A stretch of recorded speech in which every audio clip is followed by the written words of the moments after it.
la une ce soir, Université, le blocage se durcit à Bordeaux 3. Le prix attribué à 2 architectes bordelais divise la profession. Du pop art influencé par les Beach Boys s'expose au CAPC. Bonsoir, voici votre édition Bordeaux Métropole.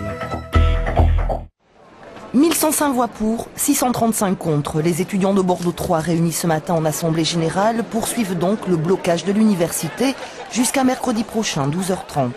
Pour ou contre la loi Pécresse, deux camps s'affrontent, mais sur la manière de se mobiliser.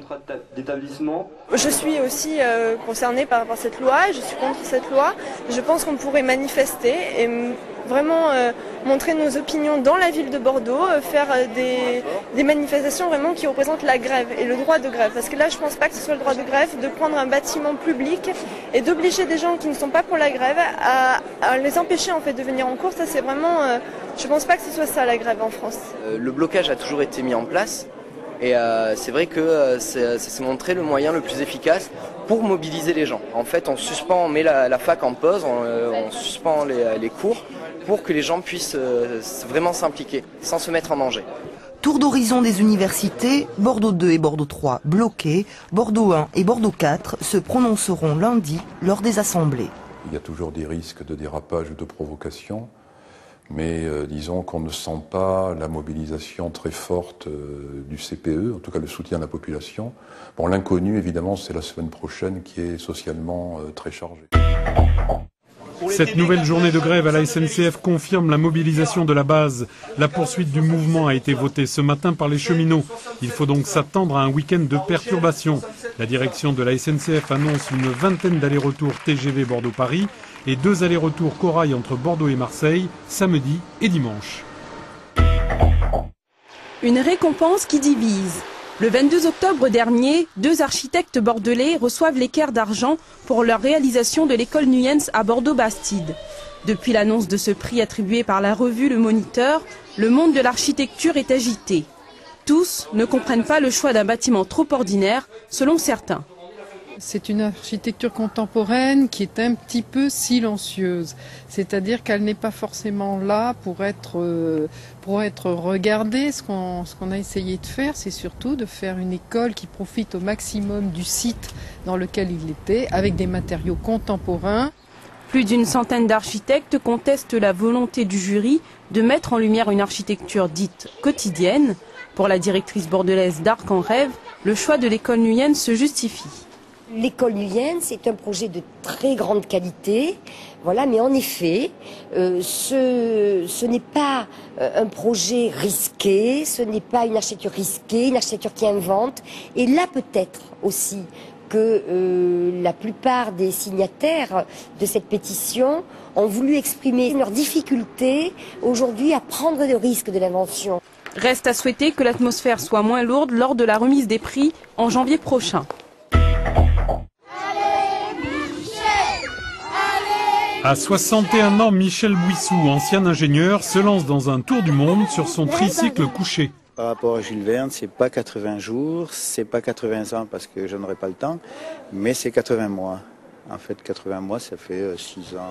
Ce Girondin totalise en 20 ans plus de 46 000 km à vélo. Lundi, il entame son tour du monde à travers 5 continents, en commençant par Marseille, puis la Tunisie. Vous ne pouvez pas avoir oublié cette chanson des Beach Boys et de son leader Brian Wilson. Dans la mémoire collective, elle rime avec Californie Surf, années 60.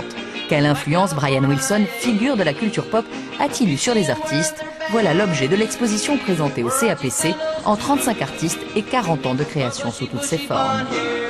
Là, on revient sur ces relations entre culture pop et avant-garde, c'est-à-dire comment les artistes vont en permanence, même si ça n'a pas l'air au premier abord, vont en permanence s'abreuver dans la culture populaire pour réinventer des formes plastiques. À découvrir des visions et interprétations de vagues, sculptées ou bien encore capturées à l'image.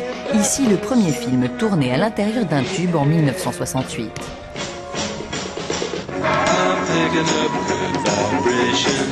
L'accessoire inspire aussi. Voici une version très contemporaine de planche de surf. Avec cette œuvre, l'artiste voulait un objet venu du monde réel, mais que l'on pouvait aussi situer très clairement dans le monde de l'art.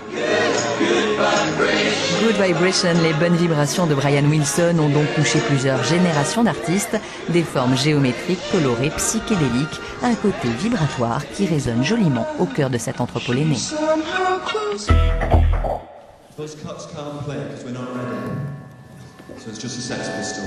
Le 4 juin 1976 à Manchester, les Sex Pistols donnent un concert devant 42 personnes.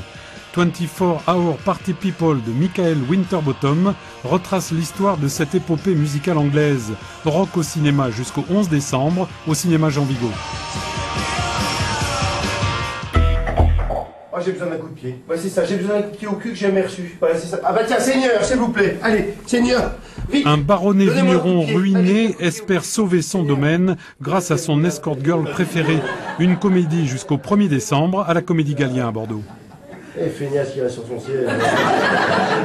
Donnez-moi un coup de pied. Là, là. Et c'est qu'il le fera en plus.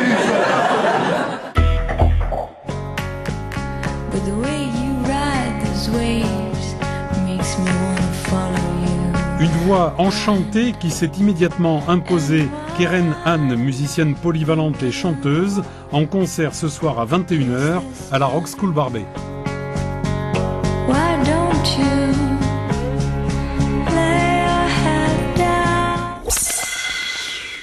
Retrouvez la météo de votre région avec VK, système de fenêtres PVC. La journée sera marquée par le soleil mais aussi par de fortes gelées matinales avec -5 sous abri du côté de Libourne et -4 toujours sous abri à Bordeaux et Langon. L'après-midi, il sera toujours question de froid puisque le mercure ne dépassera pas 8 au maximum. C'était la météo de France 3 avec VK, système de fenêtres PVC.